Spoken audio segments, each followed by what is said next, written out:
This is revenue marketing raw. No fluff, no vendor pitches. Just the truths your CMO won't say out loud. Featuring Jeff Pedowitz and Dr. Qaqish. Let's go! We are live. We are live. How was your holiday, Jeff? Holiday was good, quiet. You know, it was a rainy 3-day weekend in Georgia, and just kind of sat and binged. Sometimes those are the absolute best holidays. We had one great day on the water with a lot of friends, and then we also, it was pretty rainy down here too. But other than that, a very restful, refreshing Memorial Day for sure. Just what the doctor ordered. That's right. That's right. You know, Groundhog Day is what happens in March or February, but you and I were just talking about, it feels like it's happening all the time now. It is so funny.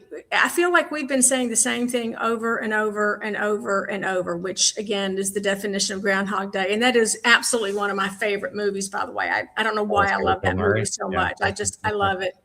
And one of the things that we wanted to talk about today was using AI for revenue impact.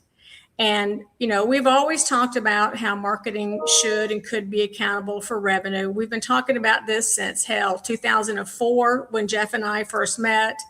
And then, you know, our entire company is based on the idea that marketing could and should be contributing to revenue. And yet here we sit in the most empowered age we have ever had for marketers. And yet they are still not hitting the revenue. They're not even thinking about how to use AI for that. For all these years that marketing complains about being an arts and crafts department because it's producing too much content. What are they using AI for? To produce more content. A lot more content. You know, they're patting themselves on the back like, hey, we're AI savvy. Look at all this great content we're producing. Right. And yeah, look, don't get me wrong. I mean, there's some cool shit you can do with AI, but that's still just... That's just the tip of the iceberg. And I will say we had a confluence of factors, especially in the markets that we serve. We serve a lot of SaaS companies, a lot of technology companies. And as AI was really coming into being, they were like cutting cost, cutting the marketing department. So it was all about efficiency and how much cost can you take out. And so when you think about that confluence of factors, it makes sense that marketing in the first blush of using AI was all about content, and it was about being more efficient and lowering cost. But yeah, but you're right, Deb, but efficiency also doesn't necessarily mean more volume either, right? Exactly. So, but I think it went from being efficient to, instead of... They were just producing stuff faster. Yeah. Let's get more. The better was kind of left out of the equation. And I think we all know enough about AI by now. You know, a year and a half ago, think about a year and a half ago, how new it still was to everybody. And now we've learned enough about AI to kind of like step back and say, okay, we've become more efficient. We're getting more content out the door faster. Now, how can we make that content work harder for us? How can we improve the quality and the impact of that content? And so that's like the first step toward getting AI and how you're using AI more aligned to revenue. Yeah, I mean, and with all the things you can use AI for now, just attaching your LLM to your marketing automation, your CRM platform, so you can query it. Hey, this is our ICP. How many of our deals actually match? You know, where are we stuck? Which accounts do we not have enough buyers on? Like, are we starting to ask more intelligent questions? So, or because when we're looking at the headline for today's episode, right? Like 96% of marketers are using AI. Yes, they are to create content, but the 19% are only getting results because the rest of them aren't even asking these basic questions. They're just getting content out the door faster and cheaper. Getting content out the door faster. It's faster and cheaper, right? That doesn't make it better. What impact does that have on pipeline? What impact does that have on customer expansion? What impact does that have on making better, more insightful decisions? So yeah, you're right. I feel like we have probably the most powerful innovation and technological revolution in you or my lifetime. And we're using it like a kindergarten toy. We are. I think that's a great analogy. I think that's a fabulous analogy. And so what can marketers do? Let's see if we can kind of tease out a few steps for them. And I like the idea of thinking about the power of AI and what are the questions that you're not asking that you should be asking so that you can go find out what you can do better. So why don't we think about the questions? And you started with a pretty good list of those, Jeff. Yeah, I mean, so just some of the basics, right? I mean, every marketer can spout off their ICP and their personas and who they go after. So let's validate that. Hey, run an audit, show me my deals for the last 2 years and how many of these are in our ICP. That's a fabulous idea. That's a fabulous idea. How easy is that? That can be done in like 30 seconds. Yeah. Right. 30 seconds. Right. Yeah. And then, okay. But then go deeper, have a conversation with it. Oh, okay. So it's interesting. So 25% aren't in our ICP. What industry verticals are they? How many of these deals have we done repetitive? Of those deals that aren't in our ICP, what marketing campaigns did we run against them? What did we not? So then the marketer can start to understand, hey, we have this whole segment over here that we've been ignoring that clearly is doing well for us. So Jeff, maybe before you do that, maybe you can give a little explanation of how you connect like a chat GPT into your CRM. Yeah, well, I mean, any of the main CRMs now, Salesforce, certainly HubSpot, Microsoft, all have MCP connections and standard connectors. So, and I would also imagine they're building that in as well. They are, of course, and obviously, ideally, and they are also licensing connectors inside their platform. So you could use Claude or ChatGPT inside, and they have their own chat interface. But you basically set up a secure connector. You would each LLM is slightly different, but basically you log in. You might need to set up one-time API token inside the platform, but you connect. Literally, this takes 30 seconds, and then once you're connected, your LLM is securely reading your deals, your contacts, your accounts, your opportunities, etc. And then you can ask natural questions. So instead of you and me trying to putz around going through the application, trying to figure out how to run the report and slice it and dice it, you could just say, well, give it to me this way. Well, what about this? What about that? And then the LLM will just go find it and bring it back. Once you set it up, and then you can continue to iterate on it, and it becomes this living window into your data. Okay, so let's go back to our questions. And so, once you're connected, and you can get incredible analytics from that you were never able to get before from any other place. Let's face it. Check your ICP. What a great idea. Go in and take a look at the deals that closed, and maybe you could even do it by the most profitable deals, right? So imagine that if all your leads were all geared toward the most profitable deals that you do, not just any deal that you do. So you can ask questions around the ICP, what's closing, and then from there you can say, what kind of campaigns would be most effective for this audience. You can change your ICP. You could have an always on ICP. Take that into the boardroom and have a conversation with that. And how interesting is that? So I rolled out today in our pipeline meeting a widget for all of us to use for account planning. And we could see in real time, okay, here's all of our clients. Here's the ones that are at risk. These are the ones that are supposed to have a renewal deal. These are the ones that haven't done this, right? Like, how are we doing plan to goal? You didn't get that from our Salesforce instance. You got it from a widget. Well, no, the widget read it from our CRM instance. No, I know. That's my point. Presented in a way that's more digestible. Right. And I didn't have to spend hours building out different reports and dashboards, which normally you have to toggle back and forth and you have to set it up. And now, but what's cool about it is, okay, Bob, is this accurate? No, that's Mary's account. Oh no, my goal for this year was this. Oh, here's this.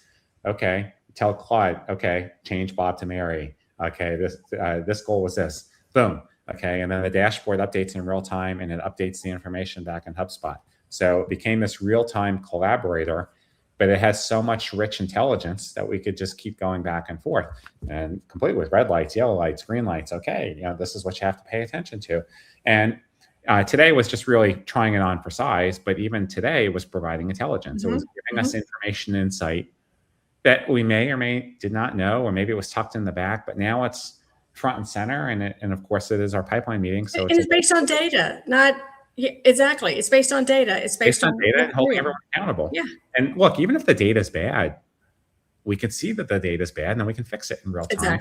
Exactly. So this is one, and we're not even getting into workflows. All we're talking about here is putting a window, an AI window against your data. That's it. Exactly. So as a marketing organization, I guess kind of the theme is ask different questions of what AI might be able to do for you. Just get wild and crazy with it, right? But there's just so many very, very simple things that we can do. And we've all learned enough about AI by now where we should be able to ask these outside the box questions. And again, get off that train of doing more with less, cheaper and faster. And let's start talking about quality and impact. And because that's how you get the chain to revenue, taking those kinds of actions. You want a different answer. Question. I was just thinking, exactly. And you have adult children too, and for years, Sheree and I would wonder, sometimes our conversations are stifled with our kids. Why? Probably because we keep asking the same questions and are conditioned to respond. How was your day? That's right. That's right. You go to the gym? Are you dating anybody? Do you have a job? Blah blah blah. What kind of grades did you get in school? And the kids are just, they're on autopilot. Right. So you're not going to have a quality conversation because you're not really. You're in a rut. You're in a rut, and you're asking things that you probably already know the answer to, and exactly the answer. So, but when you change it up, yeah, tell me something interesting you did today. What's the challenge that you had this week that you overcome? Well, that's a different question. It makes the kids stop and think. Oh, okay. So now you're gonna have a different conversation. That's exactly right. It's no different with AI and your data, right? It isn't, because again, we get into ruts in how we think about our business, how we think about marketing. We think about what marketing should be doing.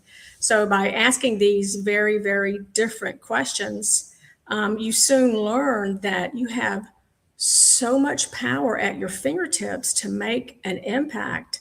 And then for your organization, what is the 1, 2, 3 highest ranked things that you can do to not just make an impact on efficiency, but also to make that impact on quality and also make that impact on revenue.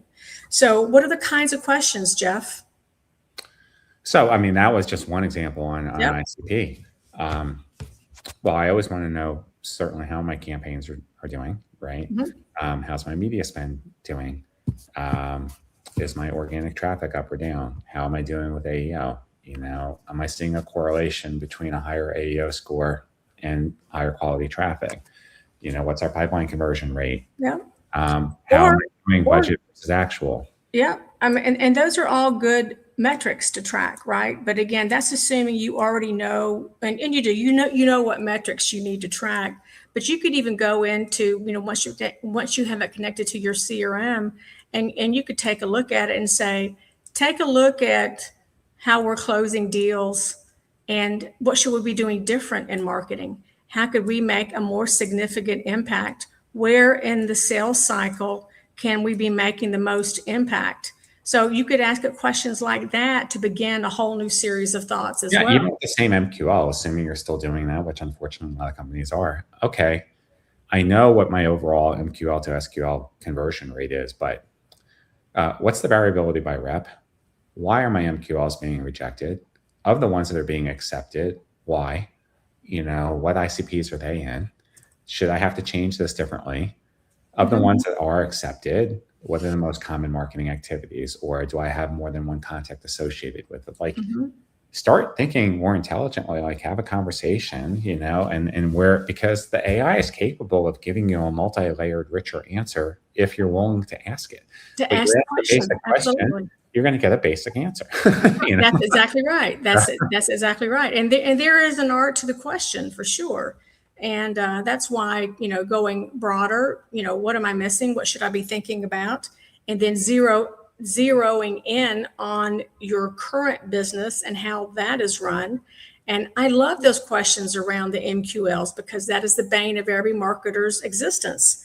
So maybe the place that you start very simply could be taking a look at the ICP for closed deals and just taking a look at what the hell is happening with MQLs, which is where you spend probably 80% of your effort for many organizations. Yeah, and if you think about what you and I have taught our team for years on their communication skills and how to ask better questions and use the so what technique, right, to drill down.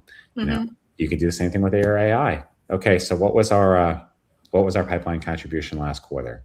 37%. So what? See what the AI does. So that was 17% over Q1. So what? Oh, so you're trending and keep going and seeing what it will give you. Interact with it. Don't just interact with it. That's you have a friend. Let's put it this way. You have a friend. You have a very, very, very smart friend who is right there with you on your computer every single day, who is just looking to interact with you and to help you grow your business. And that doesn't judge. This is actually gossip. At least I don't think so anyway. This is kind of like, I told you guys I love sci-fi. One of my favorite series is Expeditionary Force. Yes, it's 15 books long, but they're just freaking incredible. And one of the coolest things about it is there's an AI called Skippy, who was like a world-saving smart ass. He's really got a little snarky, smart ass, funny and your AI is like that. It's unbelievable the things that AI could be doing for your business if you're asking the right questions and if you are looking at the right areas of your business for AI. So, walk away from efficiency, walk away from faster and cheaper, and spend some cycle times thinking about quality and growth impact. Because again, the tool is right here for you. I remember when this is a while ago, but when I was working on my dissertation, whenever you do a dissertation, you have to have a problem and there has to be a gap that you're trying to solve. And it all has to be based on the literature. Nobody cared what Debbie Qaqish was thinking about revenue marketing at the time, right? And I remember the problem that I identified was that only about 30% of CMOs were actually accountable for any kind of revenue, and probably half of that was suspect. And I was so afraid in the 3 years it took me to write my dissertation that gap would close. Oh, hell no, it hasn't closed at all. It's probably about the same place it was before. So I remember again, you and I talking about that. You were worried. I was so afraid that the market was gonna correct itself before you were gonna be able to defend your, Exactly. And you probably could have got 2 more doctorates. I probably got two more doctors out of it. And so one of the things that we have to do as marketers is use this stuff in a revenue-oriented way. I mean, I remember, Eloqua in 2004. Jeff was working at Eloqua. I bought Eloqua, and I could just see we were so excited about the future of marketing and the impact on revenue from that. And that was way back in 2004. And here we are in 2026. And the fact that we still have CMOs who don't have that board level credibility because they can't make a credible, believable impact on revenue, it's just kind of ridiculous. And so through all of that technology growth that we've had, we haven't seen the move that we would like to see, but AI is the chance for a CMO or a leadership team in marketing that thinks beyond the day, that thinks beyond the execution. And you guys have heard us talk about it before. Your execution layer is going away, right? And as a CMO or as a marketing leader, you have to become a different kind of leader. It's going to be this kind of thinking, these kinds of new questions that you can ask about your business, because now you can get answers to all of those things. Take that next step. So if you are already using AI to help you execute, great. Now, what's next after? Okay, so AI is executing. What do I want my team to be doing differently? Where should I reallocate their skills and their talent? How do I get better yield? How do I open up new markets? What is the data telling me? What is the data not telling me? Right. I also think that AI really, it should be forcing sales and marketing to work closer together. Unfortunately, it is not forcing them to work closer together. It's actually helping them stay further apart because they're all slamming in their own AI widgets to do this, that, and another, right? Sales is anything qualified, or one mind, and marketing is doing a bunch of stuff, and Yeah. it's Groundhog Day. Oh, we'll buy more AI now instead of the other parts. Yeah. And you're still not. I mean, think about what you and I even learned about using AI, even in our own partnership, right? Because we always joke we're like brother and sister, and we collaborate well. But there are times we can get passionate and we see past each other, and we figured out like a year ago. Oh shit, if we both input our ideas and thoughts into Claude or ChatGPT and it does analysis, all right, well, here's what Debbie's right about, here's what Jeff's right about. Yeah, exactly. Like, okay. And so we produced even much more together because we spent last time misunderstanding, right? And more time collaborating and brainstorming. I think the same opportunity exists for sales and marketing. I would agree. But if you don't have that common AI governance happening in an organization, and we don't see that as much as we should, not like to any degree.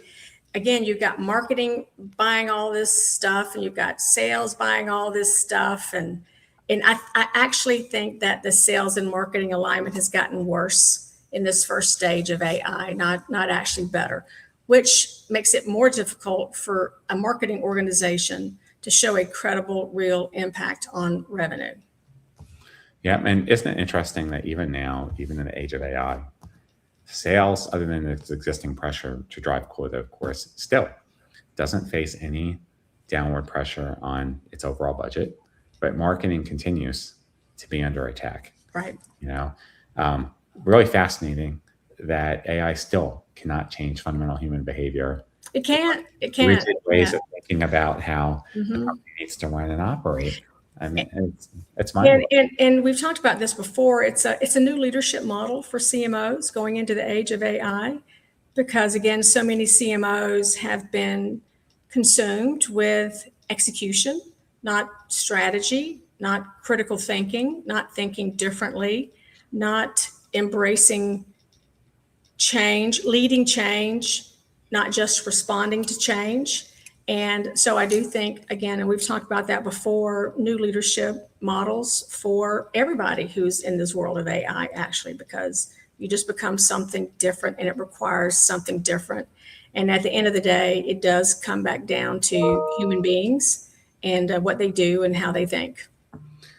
And I think until you're willing to think differently, act differently, you're going to be just disappointed that much faster with AI. Yes, you are.